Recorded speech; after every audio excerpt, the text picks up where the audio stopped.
this is where you get to finish off the tail.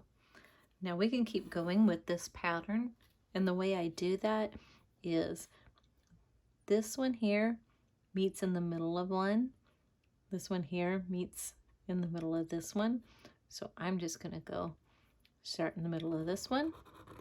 Oop, I don't have the right pin. That one is a dead pin. See how I'm hitting back in the middle? Then I just finish that pattern off. Now put your Crocs in speed mode and let's go fast.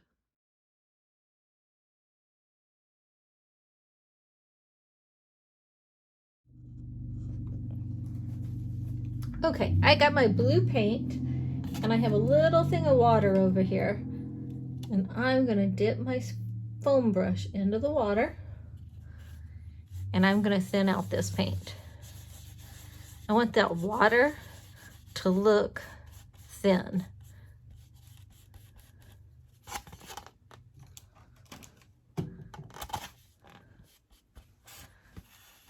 So that's what my paint looks like.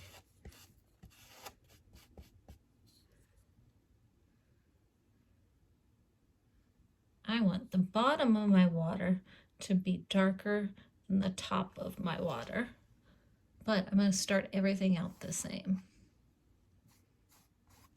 I feel like I need more water. There we go. I want this to be a little bit more like watercolor. I just dip my brush back into the water again.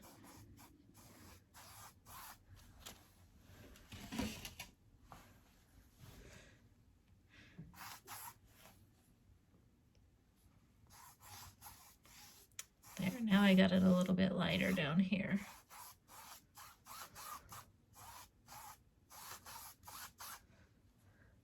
Dip my brush back in the water, get this lighter.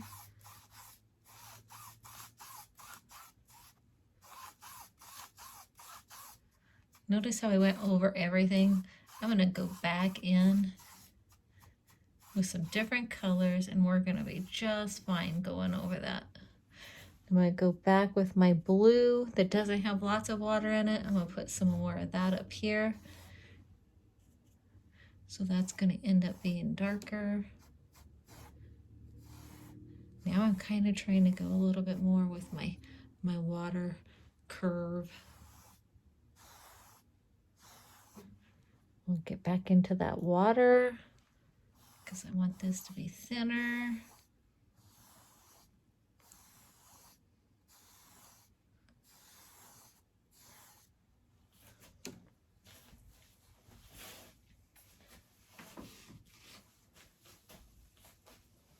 I want it even thinner and lighter. I could even go back in and I could wipe some of it off. Ooh, I like that.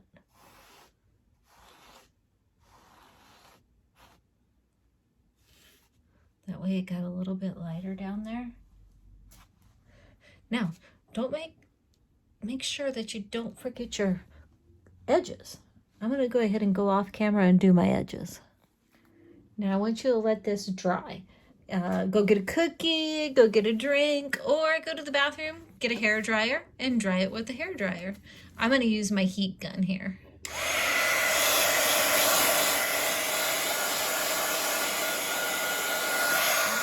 We're going to start working on the heart. Take your time. Don't use a lot of paint. Just have some thin layers.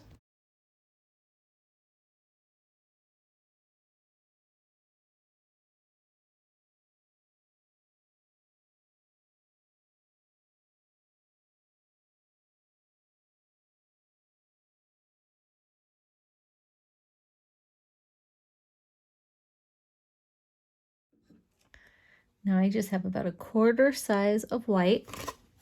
I'm just going to dip my brush in my paint. I'm going to have about that much red. I can always go back and put more red in it if it's not the color I want. On my canvas, this looks white, but it really is pink. Go ahead and do all the rest of your hearts and then get a second layer on that red heart. Okay, so now I'm going to mix up the color for the tail. I've got yellow, I've got white, and I've got blue. What I don't have is a paintbrush. Let me go find a paintbrush. I want to mix these all up here. I'm hoping for kind of a minty green, because we know that yellow and blue make green, and then that white is going to make it a little bit lighter.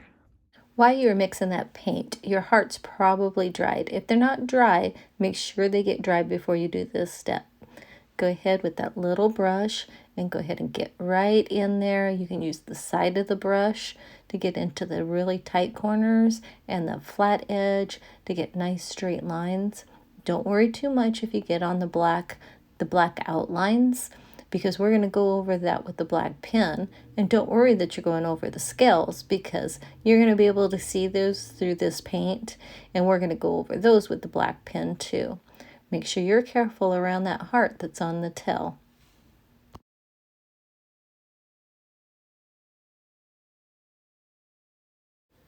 Don't load your brush up with too much paint. We can always paint a second layer. It'll look so much better if you have 2 layers rather than having one big gloppy layer. Sometimes you don't even need 2 layers.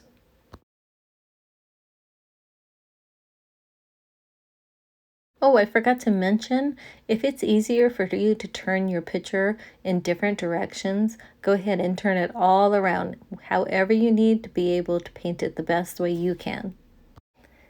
Here I'm flattening out my brush. I want to get a kind of nice sharp tip so I can get in these tight areas.